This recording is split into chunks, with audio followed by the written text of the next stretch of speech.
అలాగే శపింపబడిన మనుషులు, ఆశీర్వదింపబడిన కుటుంబాలు, శపింపబడిన మనుషులు, అలాగే రోదన చేయు స్త్రీలు.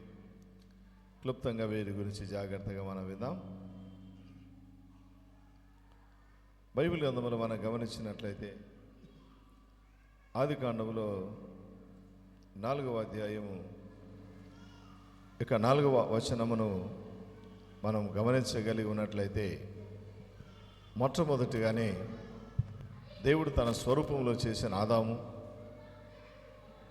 అలాగే ఆదాము తన యొక్క ప్రకటముకు తవ్వను, వారిని దేవుడు ప్రేమించి ఇచ్చినటువంటి కయ్యను హేబేలు. కయ్యను తాను పంటలో కొంత తీసుకొని రావటం, హేబేలు తన యొక్క మందలలో నుండి శ్రేష్టమైన దానిని అర్పణగా తీసుకొని వచ్చాడు.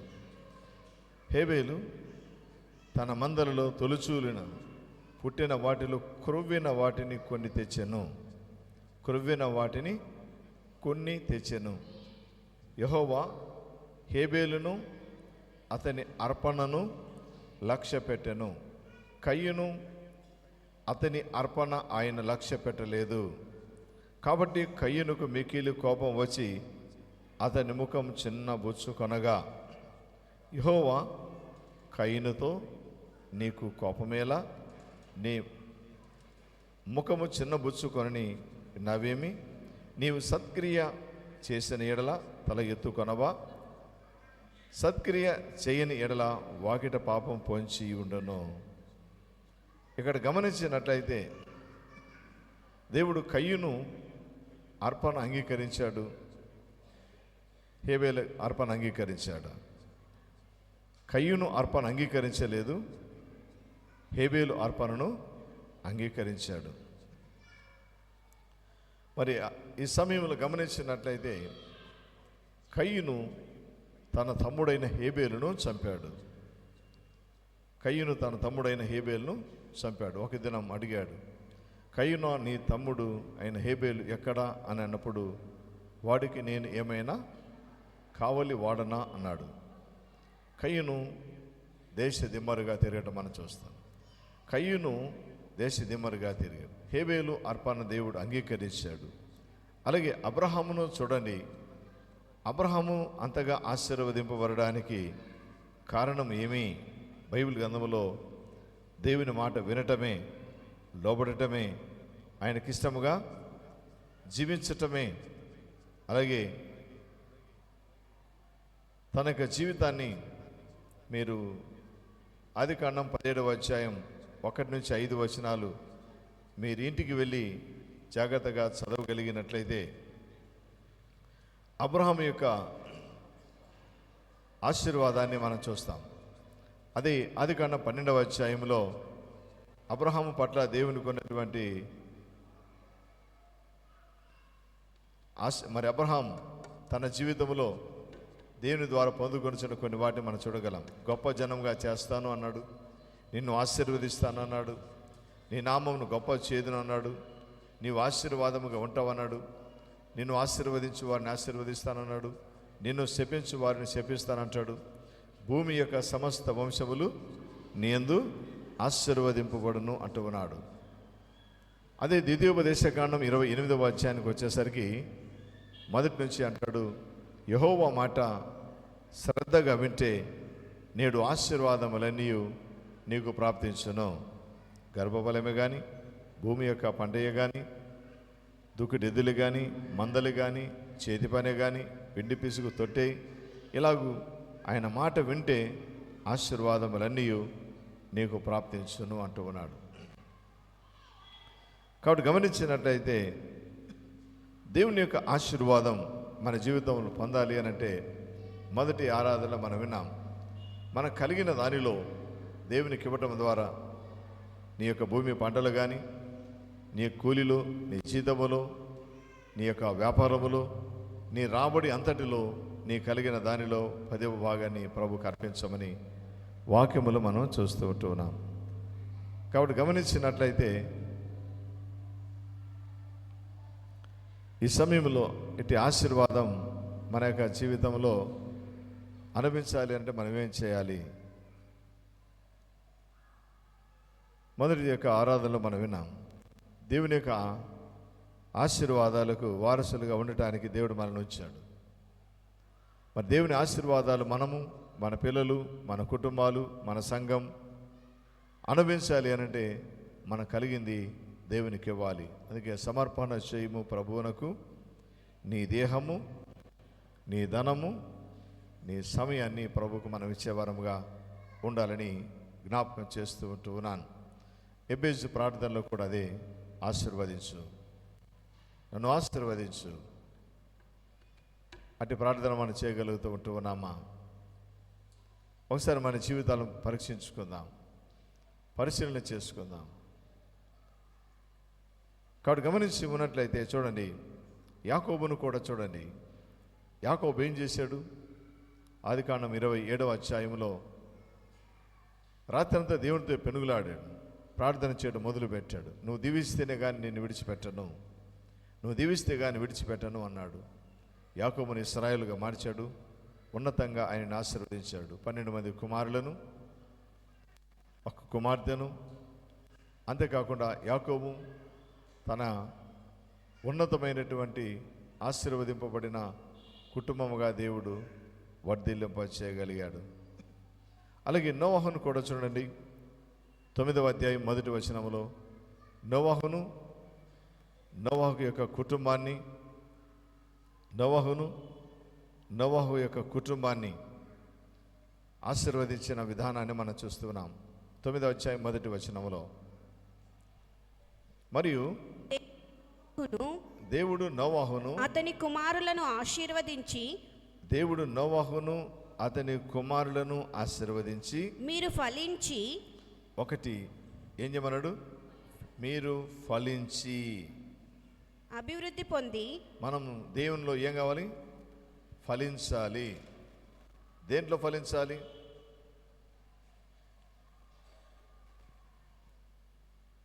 మీరు ఫలించి అన్నాడు. ఆదాముతో మీరు ఫలించి భూమిని నిండించండి అన్నాడు. మనం ఫలించాలి. 2 అభివృద్ధి పొంది అన్నాడు. ఫలించటము, అభివృద్ధి చెందటము అనేది మన జీవితంలో ఉండాలి. అందుకే కదా 128వ కీర్తనలో అంటాడు, నిశ్చయముగా నీవు ధనుడు, నీ లోగిట నీ భార్య ఫలించు ద్రాక్షవలె ఉండును, నీవు నీ పిల్లల పిల్లలను చూచెదవు. దేవునిలో మనం ఫలించాలి, అభివృద్ధి చెందాలి. 3 విస్తరించాలి.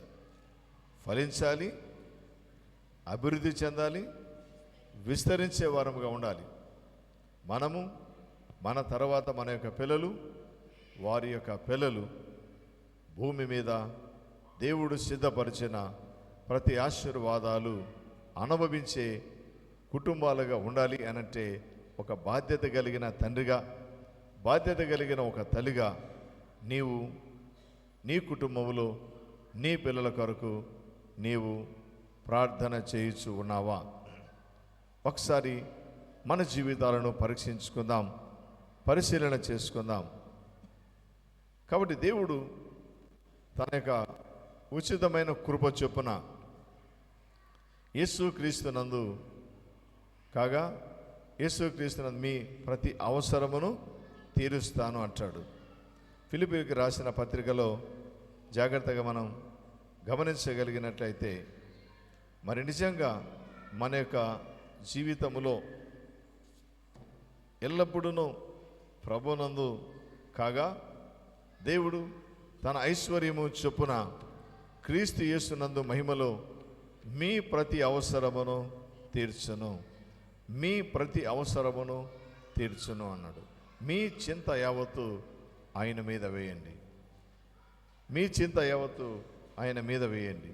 అందుకని నీ భారము యెహోవా మీద మోపము, ఆయన్ని నిన్ను ఆదుకొనును, నీతిమంతులను ఆయన ఎన్నడూ కదలనీయడు. మనకి ఏమైతే భారములుగా ఉన్నాయో వాటిని దేవుని సన్నిధిలో ఉంచి ప్రార్థించండి, మొరపెట్టండి. నీ ప్రార్థన వింటాడు, నిన్ను ఆదరిస్తాడు, నీ ప్రార్థనకు జవాబిస్తాడు. నువ్వు అడిగినది దేవుడు నీకు ఇవ్వటానికి సిద్ధంగా ఉన్నాడు. అడుగుడి మీకు ఇవ్వబడును. అడిగితే దేవుడు కాదనకుండా ఇస్తాడు. హిజ్కియాకు అడిగితే ఆయుష్ని ఇవ్వలేదా? అడిగితే హన్నాకు గర్భఫలం ఇవ్వలేదా? దేవుడు నువ్వు అడగటం ద్వారా సమస్తమును నీకు సిద్ధపరిచేస్తాడు. అందుకే బుద్ధి, జ్ఞానం, సర్వ సంపదలు ఆయన యందు ఉన్నాయి. బుద్ధి, జ్ఞానము, సంపదలు ఉన్నాయి. నీవు అడిగితే కావలసినవన్నీ నీకు ఇవ్వగలడని ఈ ఆరాధనలో మీకు జ్ఞాపకం చేస్తూ ఉంటున్నాను. కాబట్టి మనం గమనించినట్లయితే మన కుటుంబాలు, మన జీవితాలు మరి ఆశీర్వదింపబడాలి. అలాగే మనము ఫలించాలి. రెండు, అభివృద్ధి చెందాలి. అభివృద్ధి పొంది భూమిని నింపుడి, భూమిని నింపుడి అని మనం చూస్తూ ఉంటున్నాం. మరి నిజంగా మరి ఈ విధంగా మన జీవితాలు ఉంటూ ఉన్నాయా? ఒకసారి మన జీవితాలను ఆలోచన చేద్దాం. ఆదికాండం 8వ అధ్యాయం 17వ వచనాన్ని చూడండి. అప్పుడు దేవుడు పక్షులు, పశువులు, భూమి మీద ప్రాకు ప్రతి జాతి పురుగులు మొదలైన సమస్త శరీరాలలో నీతో కూడానున్న ప్రతి జంతువును వెంటబెట్టుకొని వెలుపలికి రావలెను. అవి భూమి మీద బహుగా విస్తరించి భూమి మీద ఫలించి అభివృద్ధి పొందవలనని నోవాహుతో చెప్పెను. ఇవి ఏం చేయాలంట? బహుగా విస్తరించి అన్నాడు. ఏం చేయాలి మనం? బహుగా విస్తరించాలి, బహుగా విస్తరించాలి. అందుకే నీలో ఒంటరైన వాడు 1000 మంది అగును అన్నాడు. ఒకవేళ నాకు ఎవరు లేరు అని అనుకుంటూ పోనావేమో, నీవు నమ్ముకున్న నీ దేవుడు నీతో ఉన్నాడు. దేని గురించి చింతపడాల్సిన అవసరం లేదు. నీ శత్రువుల నుంచి నిన్ను విడిపించగలిగిన దేవుడు, నాశనకరమైన తెగులు రాకుండా నిన్ను కాపాడగలిగిన దేవుడు, నీకు వచ్చే కీడు ఆపద నుండి తప్పించి నిన్ను విడిపించి నిన్ను గొప్ప చేయగలిగిన దేవుడు, నిన్ను, నీ కుటుంబాన్ని, మనలను, మన కుటుంబాలను, మన సంఘాన్ని విస్తరింప చేయగలిగిన దేవుడుగా ఉన్నాడని జ్ఞాపకం చేస్తూ ఉన్నాను. అందుకే మనం దేవుని వాక్యములో ఫలించండి. దేవుని వాక్యములో, ప్రార్థనలో ఫలించే వారముగా మనం ఉందాం. అందుకే ఫలించని తీగ పరివేయబడుతుంది, ఫలించని చెట్టు నరికివేయబడుతుంది. ఫలించే వారముగా ఉంటే మంచిది అని జ్ఞాపకం చేస్తూ ఉన్నాను.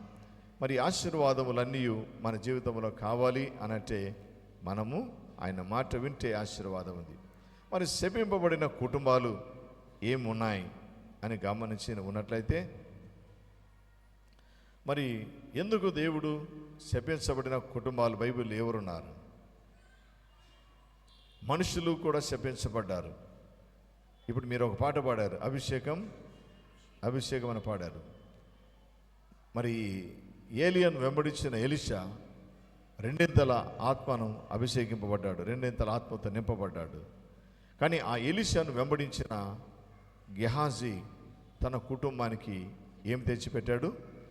కుష్టు రోగమును తెచ్చిపెట్టాడు, కుష్టును తెచ్చిపెట్టాడు. కారణమేమి? ఆశ. లోకములో శరీరాశ, నేత్రాశ, జీవబుడమం, ఈ మూడింటిని నువ్వు జయించగలిగితే దేవుడు నీ హృదయంలో ఉంటాడు. ఈ మూడింటిని జయించగలిగితే పరదేశంలో ఉన్న జీవ వృక్ష ఫలాన్ని మనం తినేవారముగా ఉంటాం. పరలోకమున మరి జీవ వృక్ష ఫలాన్ని తినేవారముగా ఉంటాం. కాబట్టి మనం గమనించి ఉన్నట్లయితే చూడండి, మరి ఆదామును కూడా అవ్వను ఏదెను తోటలో వారు ఉన్నారు. తినవద్దన్న పండు తిని లోకానికి వారు శాపమును, పాపమును, మరణమును తెచ్చిపెట్టారు. అందుకే ఆజ్ఞ అతిక్రమమే పాపం, పాపం వలన వచ్చే జీతమే మరణం. తినవద్దన్న పండును తిన్నారు, లోకమునకు పాపము శాపమును తీసుకుని వచ్చిపెట్టారు. మరి ఆ పాప నివారణ చేయటానికి యెహోవా దేవుడు బలి అర్పించి వారి పాప నివారణ చేశాడు. ఈనాడు ప్రభువైన యేసు క్రీస్తు మనందరి కొరకై ఈ లోకానికి వచ్చి మన పాపములను తీసివేయటానికి, మన పాపముల చేత, మన అపరాధముల చేత మనం చచ్చిన వారమై ఉండగా ఆయన మనల్ని క్రీస్తుతో కూడా బ్రతికించుట కొరకు ఆయన మన పాపములను తాను శిలువపై మోసి మనందరి కొరకై శిలువలో తన ప్రాణాన్ని అర్పించి ఆయన మరణించి సమాధి చేయబడి మూడవ దినం మరణమును జయించి తిరిగి లేచాడు. నీ శాపాన్ని ఆశీర్వాదముగా మార్చగలిగిన దేవుడు నీతో ఉన్నాడు. నీ ఆశీర్వాదాన్ని శాపముగా మార్చగలడు. కాబట్టి గమనించి ఉన్నట్లయితే మరి నిజంగా ఆదాం వారి సంతతి నుండి వచ్చినటువంటి పాపమును తీసివేశాడు. ఈనాడు మన పాపముల నుంచి మనల్ని విడిపించటానికి, విమోచించటానికి, రక్షించి నిత్య జీవం ఇవ్వటానికి యేసు ప్రభు పరలోకాన్ని విడిచి భూలోకానికి వచ్చాడు. అంతేకాదు కానీ ఆయన ఎలాంటి పాపముతో ఉన్నప్పటికీ మనల్ని ప్రేమించి మన పాపాలు క్షమించి తన బిడ్డగా అంగీకరించి తాను సిద్ధపరిచిన రాజ్యంలో వచ్చటానికి ఇష్టపడుతూ ఉన్నాడు. కాబట్టి మనం గమనించి ఉన్నట్లయితే మరి నిజముగా బిలాం దేవుని ప్రజలను, దేవుని యొద్ద నుండి వచ్చే మాటను ప్రజలకు ప్రకటించాలి. మరొక మాటలు విని శపించటానికి వెళితే గార్దోబానికి మాటలు ఇచ్చి బిలాము యొక్క కన్నులు తెరిపించగలిగాడు. ఏ ప్రజలు చెప్పించడానికి వెళుతున్నటువంటి బిలాం ఆశీర్వదించగలిగినట్లుగా చేయగలిగాడు. కాబట్టి యొక్క ఆరాధన సమయంలో దేవుని యొక్క మాటలు వింటున్నటువంటి వారులారా, మరి శపించబడినటువంటి కుటుంబాలుగా మనం ఉండకూడదని జ్ఞాపకం చేస్తూ ఉన్నాను. యెహోషువను చూడండి. యెహోషువ గ్రంథం 7వ అధ్యాయంలోనికి రండి. ఇక్కడ ఒక కుటుంబం ఉన్నది, ఆకాను కుటుంబం. ఆకాను కుటుంబం శపితమైన దానిని దాచి ఉంచాడు. 7వ అధ్యాయం 24వ వచనాన్ని గమనించినట్లయితే, తరువాత యెహోషువయు ఇశ్రాయేలీయులందరూ జెరాహు కుమారుడైన ఆకానును, ఆ వెండిని, ఆ పై వస్త్రమును, ఆ బంగారు కమ్మిని, ఆకాను కుమారులను, కుమార్తెలను, ఎద్దులను, గాడిదలను, మందను, డేరాను, వానికి కలిగిన సమస్తమును పట్టుకొని ఆకోరు లోయలోనికి తీసుకొని వచ్చిరి. అప్పుడు యెహోషువ, నీవేలా మమ్మను బాధపరిచితివి? నేడు యెహోవా నిన్ను బాధపరచుననగా ఇశ్రాయేల్ అందరూ వానిని రాళ్లతో చావగొట్టిరి. ఇక్కడ గమనించండి, ఈయన చేసిన పనేమి? ఆకాను ఏం చేశాడు? దోపుడు సొమ్ములో ఒక మంచి సీనారు పై వస్త్రం ఏం చేశాడు? దోపుడు సొమ్ములు ఒక మంచి ఏమన్నాడు? సీనారు పై వస్త్రమును, 200 తులముల వెండిని, 70 తులముల ఎత్తుగల బంగారు కమ్మిని నేను చూచి వాటిని ఆశించి తీసుకుంటుని. నేను చూచి ఏం చేశాడు? చూచి ఆశించి తీసుకుంటుని. చూచి ఆశించి తీసుకుంటుని. అదిగో నా డేరా మధ్యన అవి భూమిలో దాచబడి ఉన్నవి. ఆ వెండి దాని క్రింద ఉన్నదని ఉత్తరమిచ్చి తాను చేసినదంతయు ఒప్పుకొనెను. ఒప్పుకున్నప్పటికీ ప్రయోజనం ఏమైనా ఉందా? ఒప్పుకున్నప్పటికీ ప్రయోజనం ఏమైనా ఉందా? లేదా? ఏమీ లేదు. ఎలాగూ తన కుటుంబం రాళ్లతో కొట్టబడి అగ్ని చేత కాల్చి వారి మీద రాళ్లను పెద్దగా కుప్పగా వేసిది. ఎందుకు? ఆకాను కుటుంబం తాను చేసిన దానికి తన కుటుంబం కూడా రాళ్లతో కొట్టబడింది. ఆకాను యొక్క జీవితాన్ని మనం చూస్తూ ఉన్నాం. అదే ఎస్తేరు గ్రంథములో కూడా మనం గమనిస్తే యూదులను నాశనము చేయాలని తాకీదును సిద్ధపరిచిన హామానును మనం గమనిస్తే హామాను యూదులను నాశనం చేయాలనుకున్నాడు, తాకీదును తయారు చేసి పంపాడు. విషయం తెలిసినటువంటి ఎస్తేరు రాజుకు సందేశం ఇచ్చింది. మొర్దెకై ఒక యూదుడే, కానీ ఎస్తేరు చేసిన 3 దినముల ప్రార్థన తన జాతిని కాపాడుకోగలిగింది. హామాను మొర్దెకైని చంపాలని ఉరుకైని సిద్ధపరిచాడు. చివరికి అదే ఉరుకయ్యకు తాను ఉరితీయబడ్డాడు. ఈరోజు హామాను యొక్క కుటుంబం 10 మంది కుమారులు చనిపోయారు. కారణం ఏమి? ఈరోజు మన యొక్క జీవితంలో ఎదుటి వానికి కీడు లేక ఆపద, నష్టం ఒకవేళ మనం తలపెడితే అది మన కుటుంబానికి శాపంగా నిలుస్తుందేమో జాగ్రత్త.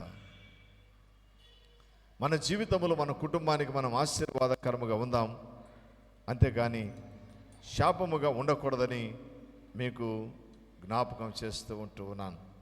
కాబట్టి శపింపబడిన కుటుంబాల వలె ఉన్నాయా? ఒకసారి యేసు ప్రభు కూడా వచ్చాడు, అంజూరపు చెట్టు దగ్గరికి వచ్చాడు, చూశాడు, చాలా పచ్చగా ఉంది. ఏమైనా కాయో పోతో పిందె దొరుకుతాను చూస్తే ఏమీ లేదు, పచ్చగా ఉంది. నేటి దినాలలో సంఘాలు కూడా పచ్చగా ఉన్నాయి, ఫలము లేకపోతే అది ఎండిపోయిన దానితోనే సమానము.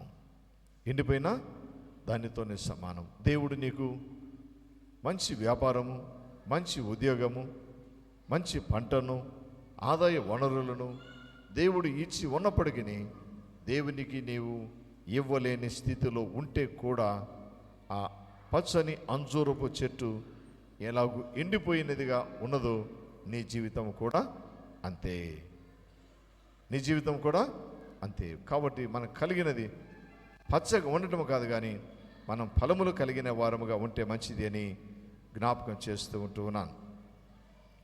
అలాగే మనం గమనించి ఉన్నట్లయితే చూడండి, మరి దానియేలు గ్రంథములో కూడా 4వ అధ్యాయం 24 నుండి 26 వచనాలను మనం చూపిస్తే, మరి దానియేలు గర్వించటమును బట్టి దేవుడు దానియేలు గ్రంథం 4వ అధ్యాయం 24-26 వచనం, నెబుకద్నెజరు తాను గర్వించిన విధానమును బట్టి తాను గడ్డిని మేపించగలిగాడు. దేవుడు నెబుకద్నెజరు గడ్డి మేసాడు. కారణమేమి? ఒకప్పుడేమో మనం చూస్తే బొమ్మను చేశాడు, మొక్కండి లేకపోతే అగ్నిగుండమని శాసనం ఇచ్చాడు. కానీ ముగ్గురు వెళ్ళి క్షేమంగా బయటకు వచ్చినప్పుడు తన శాసనం మార్చుకోగలిగాడు, తన శాసనాన్ని మార్చుకోగలిగాడు.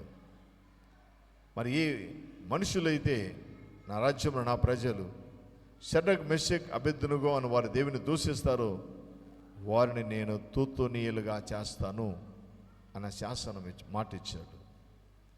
కాబట్టి మనం మన కుటుంబాలు ఆశీర్వదింపబడిన కుటుంబాలుగా ఉంటే మంచిది అన్న విషయాన్ని జ్ఞాపకం చేస్తూ ఉంటున్నాను. ఇంకా 2వ భాగంలోనికి మనం వెళ్దాం రండి. ఇర్మియా 9వ అధ్యాయం 17వ వచనం.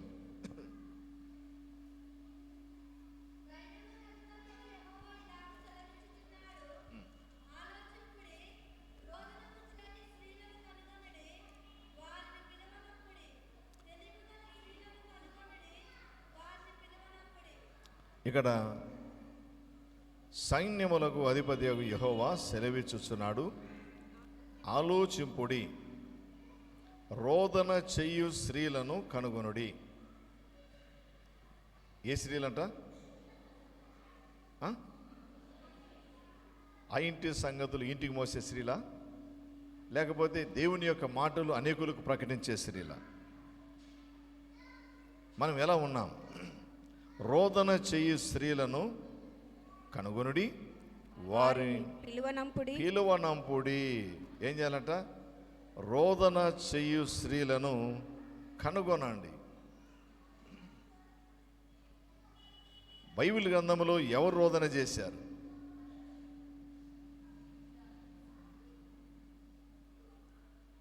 బైబిల్ గ్రంథంలో ఎవరు రోదన చేశారు?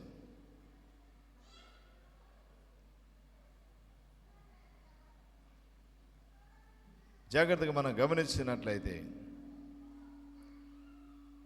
రోదన చేయు స్త్రీలను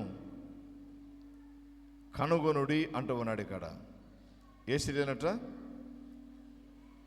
ఈనాటి దినాలలో కుటుంబాలలో నెమ్మది లేక, లేమి దరిద్రత అప్పులతో నలిగిపోతూ ఉన్నప్పటికీ ఆర్భాటము తగ్గదు. ఆత్మీయత లేకున్నా, లోకములో ఏమీ లేకున్నా అన్నీ ఉన్నవారి వలె కనిపించాలి అనుకోవటం లోకములో ఎంతోమందిని మనం చూస్తూ ఉన్నాం. దేవునిలో మనకు ఏమి ఉన్నా ఏమి లేకపోయినా దేవుని యందు ఆనందించండి. కానీ ఇక్కడ గమనించి ఉన్నట్లయితే ప్రార్థన రోదన చేయు స్త్రీలను కనుగొనండి. మరి బైబిల్లో ఎవరు రోదన చేయగలిగిన వారు ఉన్నారు?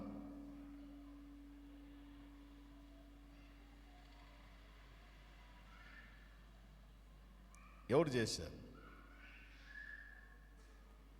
ఏ రోజైనా నా భర్త మారాలి, నా పిల్లలు ఉన్నతంగా చదవాలి, వారికి ఉద్యోగంలో రావాలి, నేను కష్టపడి పని చేయాలి, నా కుటుంబం రక్షణలో నా కుటుంబం ఉండాలి, నా కుటుంబం ఆశీర్వదింపబడిన కుటుంబముగా ఉండాలి అని ఎప్పుడైనా నీ భర్త కొరకే కానీ, నీ పిల్లల కొరకే కానీ, లేక నీ సంఘం కొరకే కానీ, లేక ఇరుగు పొరుగు వారి కొరకే కానీ, నీ బంధువుల కొరకే కానీ ఎప్పుడైనా కన్నీళ్ళు విడిచి ప్రార్థించావా? పదవి ఉంటేనే చర్చికి రాం, పదవి లేకుండా ఊరుకు రాం, నన్ను గుర్తించి ఉన్నారా అన్న ఆలోచన. మనం ఇప్పటికైనా రోదన చేయు స్త్రీలను కనుగొనండి. రోదన చేయి, ప్రార్థించే వారిని కనిపెట్టండి. లోకములో ఇప్పటికైనా సంఘములో మనం ప్రార్థించే స్త్రీలుగా, కుటుంబాన్ని చక్కబెట్టుకునే స్త్రీలుగా, కుటుంబాలు దీవించబడిన స్త్రీలుగా మన కుటుంబాలు ఉంటే ఎంత ధన్యత. అందుకే జ్ఞానవంతురాలు తన ఇల్లును కట్టుకొనును. కాబట్టి రోదన చేయు స్త్రీలు కనుగొనండి. బైబిల్లో ఒక టైలర్ చనిపోయింది, అందరు ఏడుస్తున్నారు.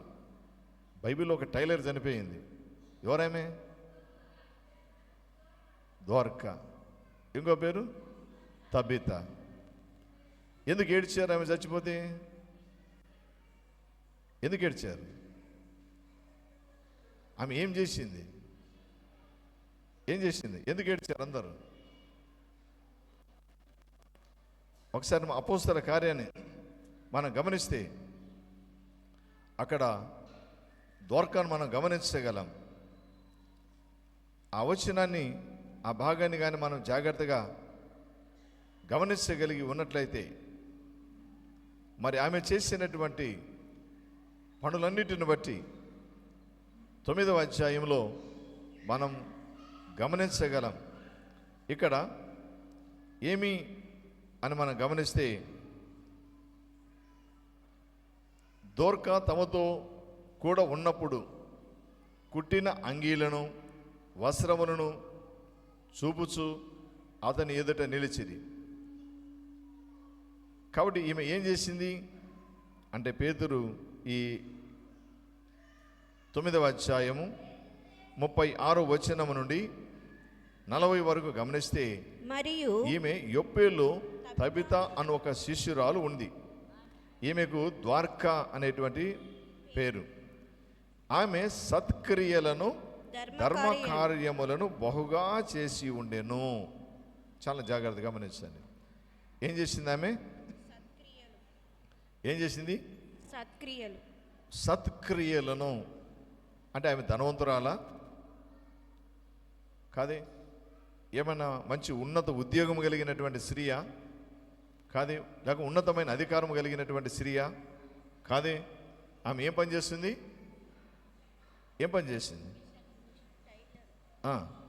మిషన్ కొట్టటం అని చెప్పచ్చు. కాబట్టి ఇక్కడ చూడండి, ఆమె సత్క్రియలను ధర్మ కార్యములను బహుగా చేసి ఉండని. ఎట్లా చేసిందట? మంది ఇచ్చినటివి మనం మచ్చటం కాదు. అర్థమైందే? మంది ఇచ్చినటివి మనం మచ్చటం కాదు. మనం కలిగినది దేవునికి ఇచ్చి, మనకు కలిగింది దేవునికి ఇవ్వడంలో ఆనందం మరి ఎక్కడ లేదు. ఆమె ఒక పేద జీవితంలో ఉన్నప్పటికీ కానీ మంచి పనులు చేయగలిగింది, ధర్మ కార్యములను చేయగలిగింది. ఆ దినముల యందు ఆమె కాయలపడి చనిపోగా వారు శవమును కడిగి మేడగదిలో పరుండబెట్టిరి. లుద్దా యొప్పకు దగ్గరగా ఉండుట చేత పేతురు అక్కడ ఉన్నాడనే శిష్యులు విని అతడు తడువు చేయక తమ యొద్దకు రావాలనని వేడుకొనుటకు 2 మనుష్యులను అతని యొద్దకు పంపిరి. పేతురు లేచి వారితో కూడా వెళ్ళి అక్కడ చేరినప్పుడు వారు మేడ గదిలోనికి అతనిని తీసుకొని వచ్చిరి. విధవరాండ్రందరూ వచ్చి ఏడ్చుచు ద్వార్క తమతో కూడా ఉన్నప్పుడు కుట్టిన అంగీలను వస్త్రములను చూపుచు అతని ఎదుట నిలిచిరి.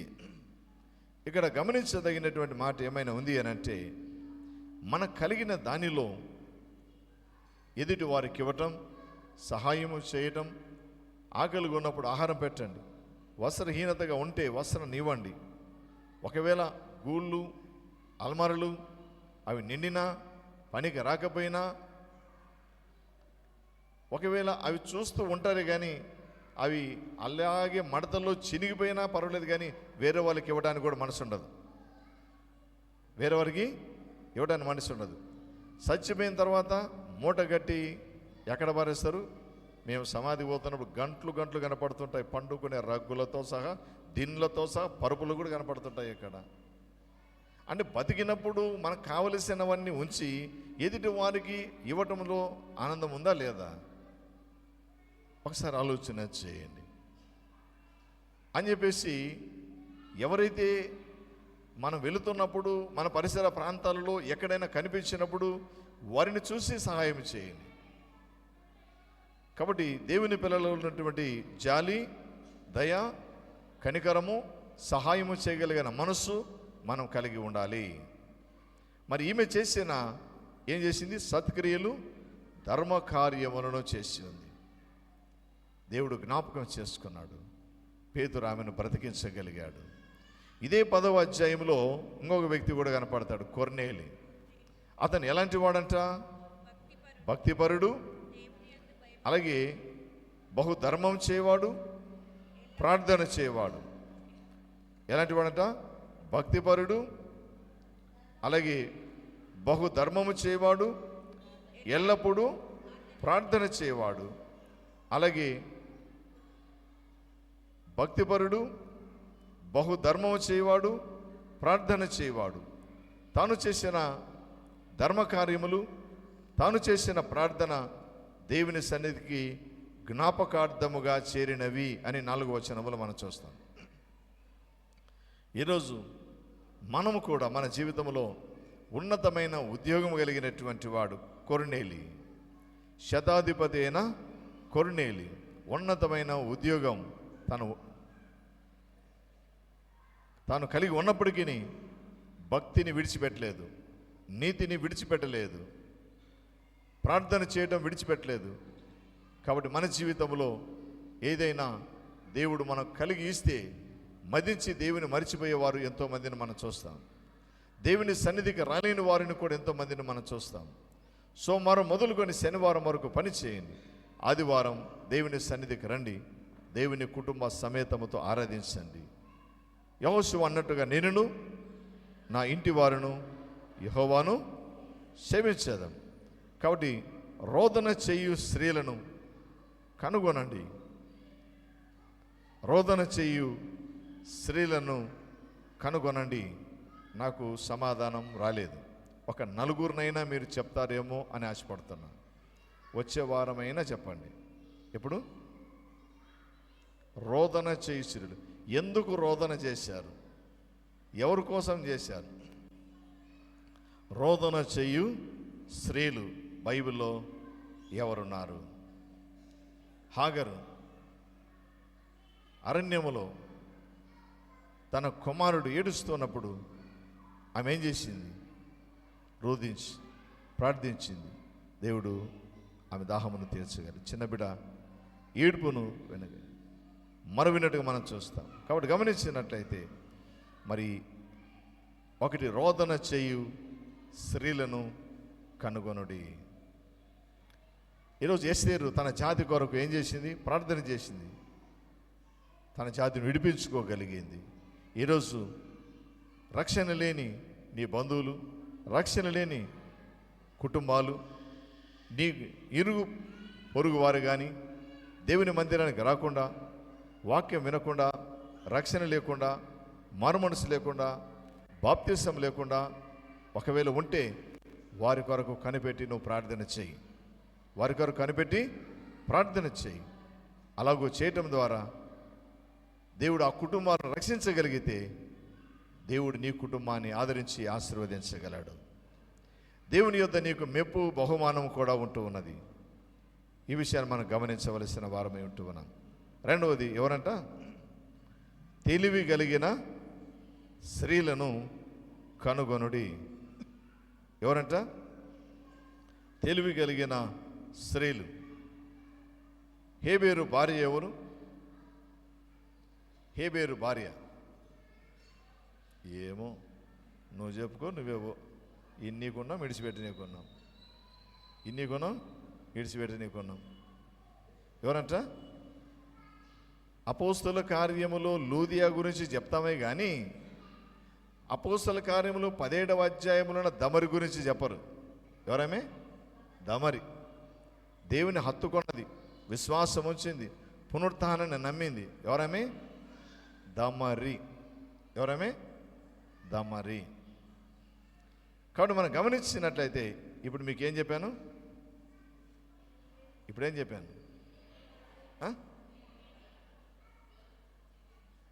కరెక్ట్, మీరు చెప్పేది కరెక్ట్. హేబేరు భార్య ఎవరు?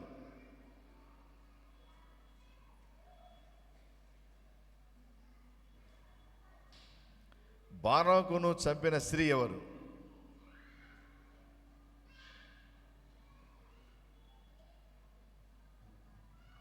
తెలివి గల స్త్రీలను ఎవరంట? రెండు రకాలు. తెలివి కలిగిన వారు ఉన్నారు, తెలివి లేని వాళ్ళు కూడా ఉన్నారు. 10 మంది కన్యకలు బుద్ధి కలిగిన వారు సిద్ధపాటు కలిగి రాగలిగారు వెలిగించుకొని.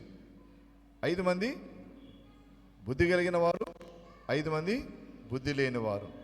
విని విడిచిపెట్టేవారు. ఆ ప్రకారంగా జీవించకపోతే మనం ఉన్నా ఒకటే, లేకున్నా ఒకటే. కాబట్టి తెలివి కలిగిన వారిని కనుగొనండి. మోసే తల్లి ఎవరు? మోసే తల్లి కరెక్ట్ అన్న. యొకోబేదు. యొకోబేదు యెహోవా మహత్యము అని అర్థం. యొకోబేదు ఏం చేసింది? జమ్ము పెట్టెలో పెట్టింది. కాబట్టి గమనించినట్టు చూడండి, అమ్రామ్ యొకోబేదుకు పుట్టిన కుమారుడు మోసే. కానీ ఆమె ఏం చేసింది? తెలివి కలిగిన స్త్రీ అని ఎట్లా చెప్పాలి? కాబట్టి గమనించినట్లయితే తెలివి కలిగినటువంటి స్త్రీ జమ్ము పెట్టెలో పెట్టి వదిలిపెట్టింది, కానీ ఒడ్డును చూస్తూ ఉంది. కానీ ఏ పిల్లలను చంపాలని శాసనం చేశాడో అదే కుమార్తె ఆ మోసేను పెంచింది. అదే కుమార్తె తన మోసేను పెంచింది, పెద్దవాడుగా చేసింది. ఏ తల్లి బిడ్డను కుమారుడు తిరిగి ఆ తల్లికి అప్పగించబడ్డాడు, నా కుమారుడికి పెంచని చెప్పింది. ఈరోజు ఆ తల్లికి ఎంత ఆనందం! నా కుమారుడు నీటిలో చనిపోతాడు అనుకొని ఉండవచ్చు. నా కుమారుడు నైలు నదిలో జమ్ము పెట్టెలో పెట్టాను, చనిపోతాడు అనుకోవచ్చు. కానీ చనిపోలేదు. ఈరోజు ఒక బానిసగా ఉన్నప్పటికీ రాజకుమారుడుగా తాను పెరగలుగుతూ ఉన్నాడు.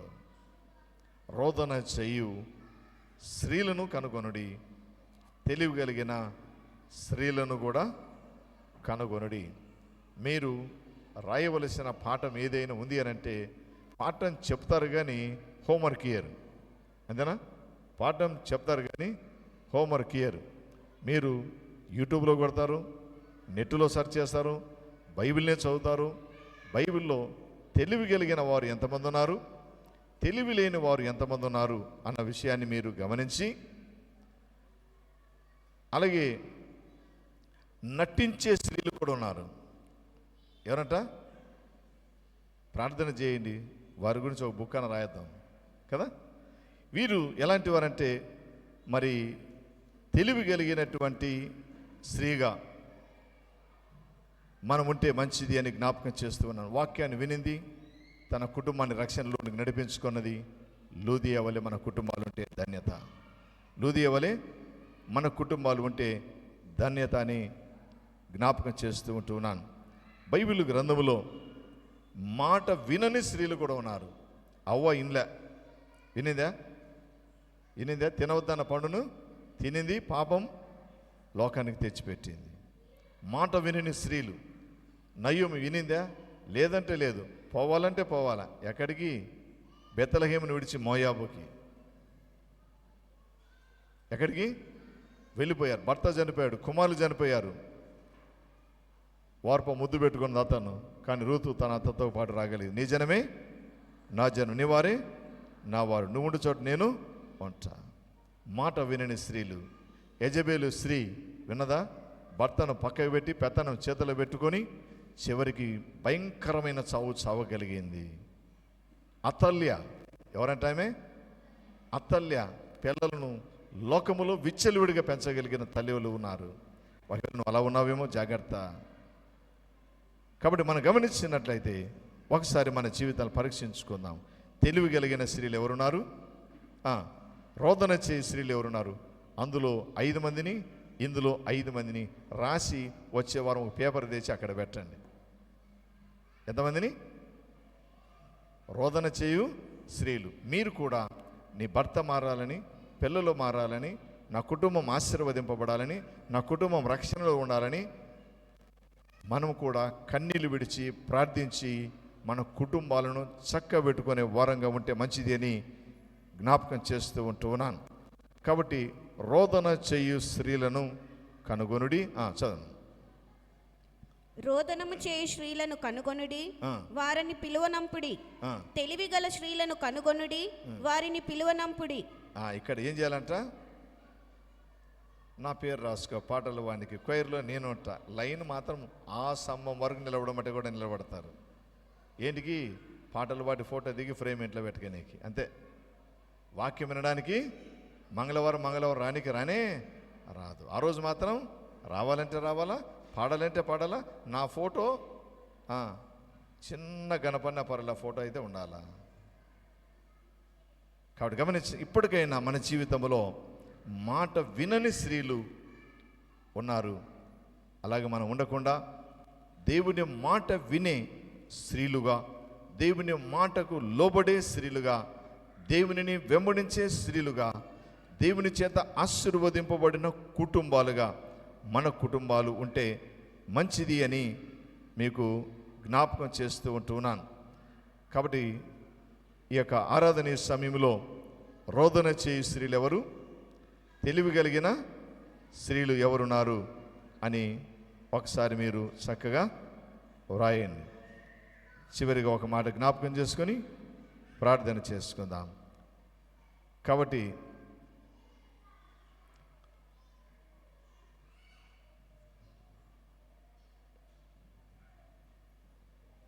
జాగ్రత్తగా బైబిల్ గ్రంథంలో మనం గమనించగలిగి ఉన్నట్లయితే ఇప్పటికైనా దేవుని యొక్క సేవ పరిచర్యలో పాలి భాగస్థులుగా ముందుకు సాగే వారముగా ఉంటే మంచిది అని మీకు జ్ఞాపకం చేస్తూ ఉంటూ ఉన్నాను.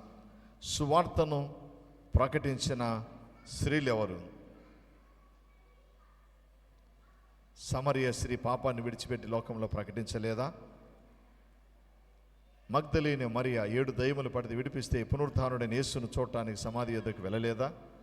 ఈరోజు మనం మన జీవితాలు ప్రభుకిష్టంగా మనం ప్రభు పరిచర్యలో పాల్గొనేటువంటి వారుగా ఉంటే మంచిది అని మరొకసారి మీకు జ్ఞాపకం చేస్తూ ఉంటున్నాను. బైబిల్ గ్రంథములో స్త్రీలలో ఒక జడ్జి ఉంది. ఆమె ఎవరమే? జడ్జి ఒక ఆమె ఉంది, దెబోరా. ఎవరామె? ఎక్కడ న్యాయం చేసింది ఆమె? సరళ వృక్షము క్రింద మరి న్యాయం చేసింది. కాబట్టి గమనించినట్లయితే ఈ ఆరాధన సమయంలో మనం కూడా ప్రార్థించే స్త్రీలుగా, క్రీస్తును ప్రకటించేవారుగా, మన కుటుంబాన్ని ఆశీర్వదింపబడే కుటుంబాలుగా ఉండుటకు సిద్ధపడాలని ఈ మాటల ద్వారా జ్ఞాపకం చేస్తున్నాను. దేవుడి మాటలు దీవించనుగాక. ఆమెన్. ప్రార్థన చేసుకుందాం. తలలు వంచి ఉన్నట్లయితే ప్రార్థన చేసుకుందాం. తలలు వంచి ఉన్నట్లయితే ప్రార్థన చేసుకుందాం.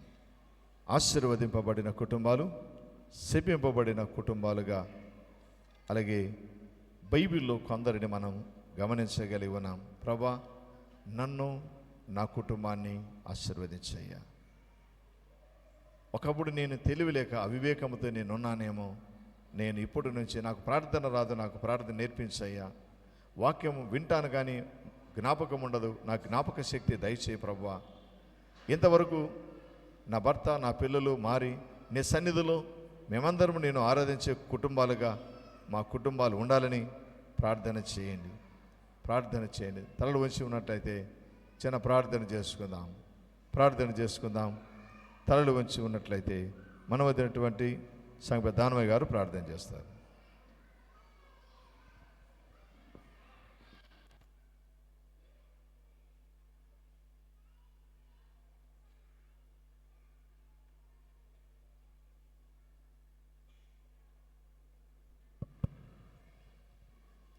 అందరూ కళ్ళు మూసుకున్నట్లయితే ప్రార్థన చేసుకుందామమ్మా. సర్వోన్నతుడా, సర్వ సృష్టికర్త, సర్వాధికారి, సర్వలోకమును ఏకరీతిగా పరిపాలించే మా దయగల తండ్రి, నీ పరిశుద్ధమైన నామముకు వందనములు, స్తోత్రములు, వందనం ప్రభా. మరి ఇంతవరకు నీ కుమారుని ద్వారా శ్రేష్టమైన వాక్యం మాకు వినిపించినందుకు నీకు స్తోత్రములు, వందనములు ప్రభా. మరి ఈ వాక్యము అందరికీ వినిలాగా మరి ఆచరించి దీవించి కాపాడమని పెడుతున్నాం తండ్రి. ప్రేమగల మా ప్రభా, ఇక్కడ చేరిన పదిహేడుని పేరు దీవించండి, ఆశీర్వదించండి.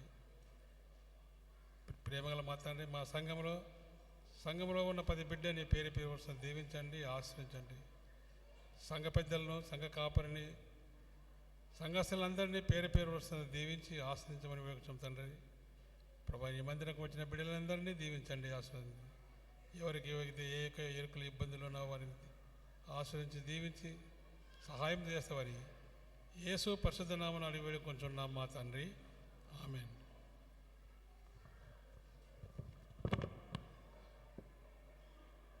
పాట పాడుచుండగా కానుకలు తీపడితే కోయరు వారి ముందుకు రండి. పరిచారకులు వచ్చినట్టయితే పాట పాడుతున్నారు, కానుకలు తీపడతారు.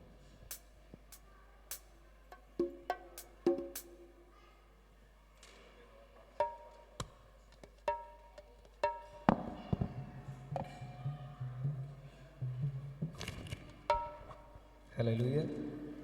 ఆంధ్ర క్రీస్తు కీర్తన నుండి 291వ పాట, ధరణిలోని ధనములెల్లా ధరణి పాలైపోవుదురు అనే పాట పాడు. హల్లెలూయా.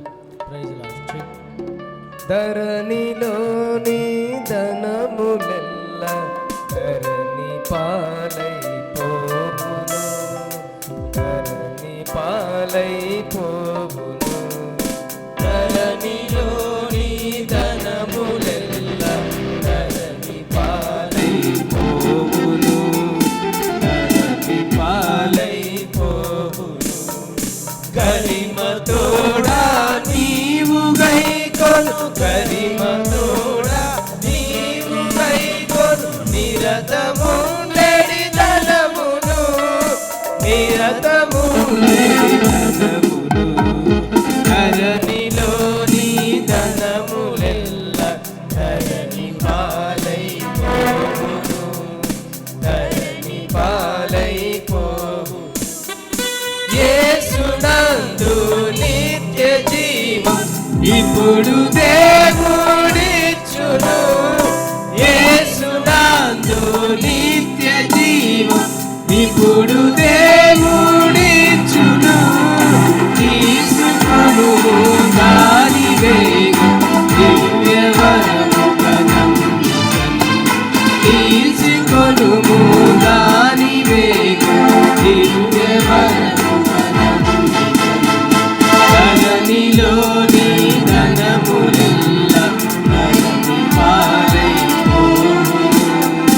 ధరణి పాలైపోవును.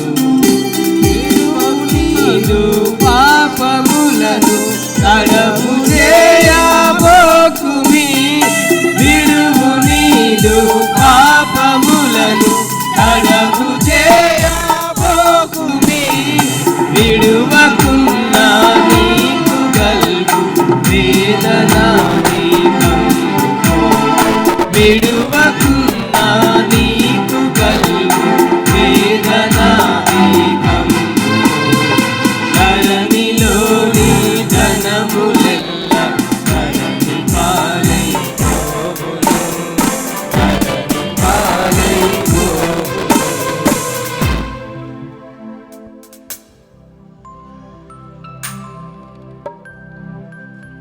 ప్రత్యేక పాట మన మధ్యలో ఉన్నటువంటి రంగవేణి గారు ప్రత్యేక పాట పాడాలనుకున్నాం. దయచేసి త్వరగా పాడవలసిందిగా కోరుచున్నాం.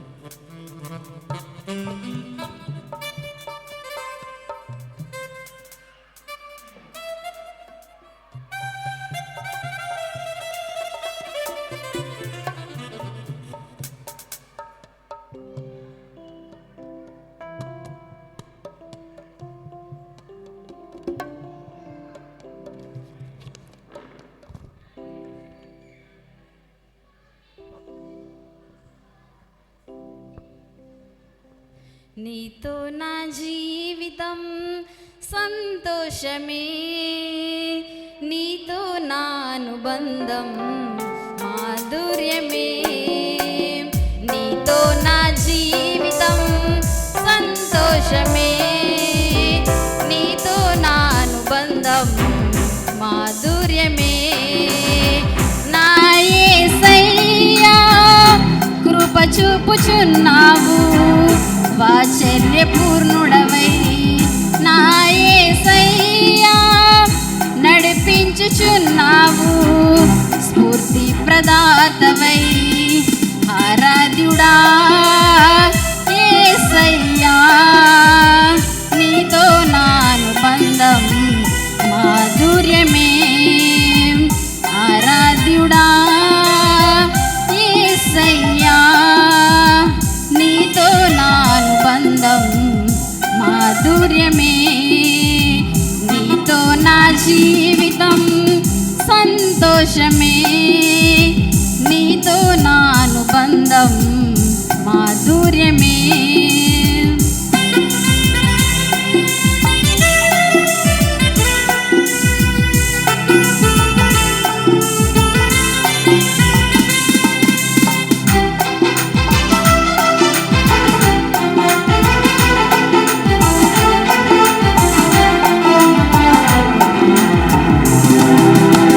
భీకరధ్వని గల మార్గమునందు నన్ను స్నేహించిన నా ప్రియుడవు నీవు. భీకరధ్వని గల మార్గమునందు నన్ను స్నేహించిన నా ప్రియుడవు నీవు. మరువను నీవు నడిపిన మార్గం, క్షణమైన విడువను నీతో సహవాసం.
నిలుపుటకు శుద్ధ సువర్ణముగా నన్ను మార్చుచున్నావు.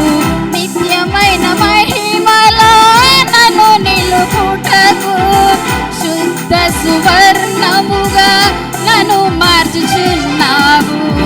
ఆరాధ్యుడా యేసయ్యా, నీతో నా అనుబంధం మాధుర్యమే.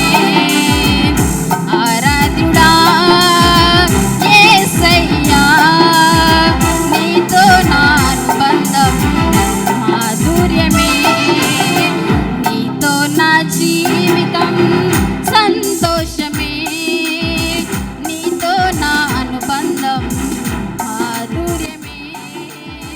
నా యేసయ్యా, కృప చూపుచున్నావు వాత్సల్య పూర్ణుడవై. నా యేసయ్యా, నడిపించుచున్నావు స్ఫూర్తి ప్రదాతవై. ఆరాధ్యుడా యేసయ్యా, నీతో నా అనుబంధం మాధుర్యమే.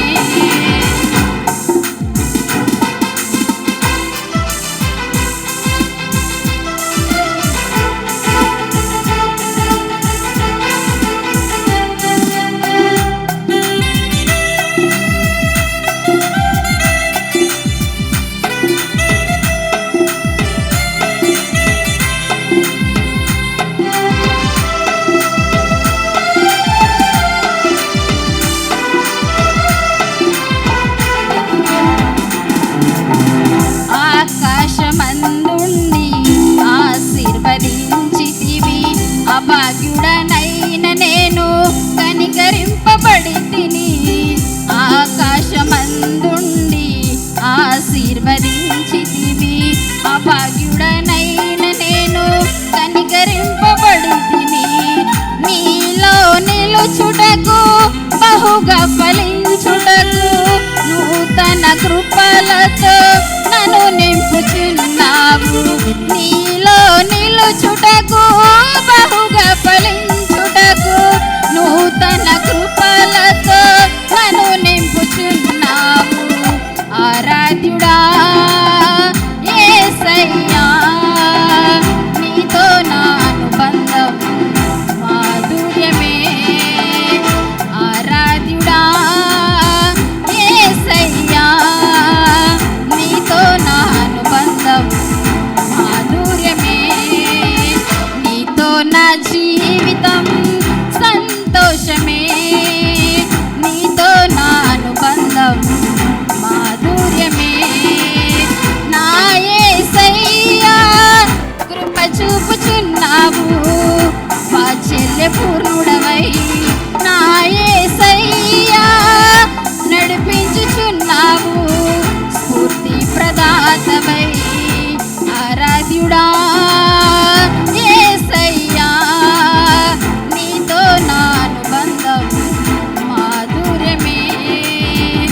ఆరాధ్యుడా యేసయ్యా, నీతో నా అనుబంధం మాధుర్యమే. నీతో నా జీవితం సంతోషమే. నీతో నా అనుబంధం మాధుర్యమే.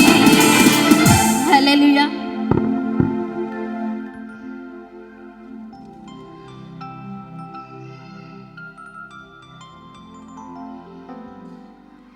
ప్రైస్తలా దేవుని నామంన మీ అందరికీ వందనాలు చెల్లించుకుంటున్నాను. రెండవ ఆరాధన కార్యక్రమం కానుకలు చదువుకుందాం. పులకుర్తి హెప్సిబా వైఫ్ ఆఫ్ జయశ్రత్నం 100 రూపాయలు. మల్లాపు పెద్ద ఆంజనేయులు వైఫ్ ఆఫ్ సజీవమ్మ ప్రార్థన చేయాలని 120 రూపాయలు. దండు సురేష్ సన్ ఆఫ్ మాజీ సంఘ పెద్ద దాసు పాస్టర్ సార్ గారికి 500 రూపాయలు. పేరు చెప్పకుండా 100 రూపాయలు. పైగేరి హమాలి మాదులు 100 రూపాయలు. పేరు చెప్పకుండా ప్రార్థన చేయాలని 105 రూపాయలు. తాండ్రపాటి తిమ్మన్న 1000 రూపాయలు. గౌండ మత్తయ్య 200 రూపాయలు. కోతి శిరీష ప్రార్థన చేయాలని 100 రూపాయలు.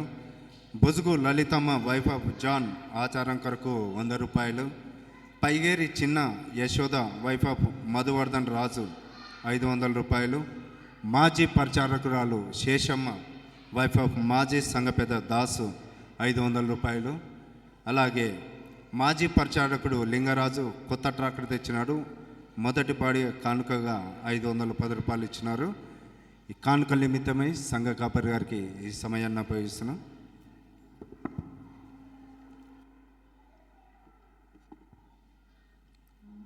ప్రార్థన చేసుకుందాం. మహోన్నతుడు అయిన మా దేవ, మహాగణుడా, పరిశుద్ధుడా, నీకు వందనాలు, స్తోత్రములు, స్తుతులు చెల్లిస్తూ ఉన్నాం. నీ సన్నిధానములో చేరి ప్రార్థిస్తూ ఉన్న మమ్మలను దయతో జ్ఞాపకం చేసుకునండి. ఎక్కడ ఇట్టి ప్రార్థన కూడిక జరుగుతున్నాయి అంతటా మేము పొందండి. ఇచ్చిన కృతజ్ఞత కానుకలను, మురుకుబడి కానుకలను, ప్రత్యేకమైన కానుకలను, కుటుంబాలను, సంఘాన్ని మీరు దీవించి ఆశీర్వదించండి. మరి ముఖ్యంగా ప్రభా, ఈ దినం మరి మా తండ్రి మరి దశభాగమును, కృతజ్ఞత, మురుకుబడి కానుకలను, కుటుంబాలను దీవించి, అలాగే నీ దాసులమైన మమ్మల్ని కూడా ప్రేమించి ఇచ్చిన ప్రతి విధమైన అర్పణ కానుకలు కుటుంబాలను కూడా దీవించమని ప్రార్థన చేస్తూ ఉన్నాం. ఇచ్చినను శోధించిన ఎడల ఆకాశపు వాక్యంలను విప్పి పట్టజాలను విస్తారమైన దీవెనలు ఇస్తానన్నావు. అటు దీవెన ఆశీర్వాదములతో మీరు నింపమని వచ్చిన మా సంఘమును, కుటుంబాలను దీవించండి నాయన. అవును మా తండ్రి, ఫిబ్రవరి మాసములో జరిగే ఒక్కరోజు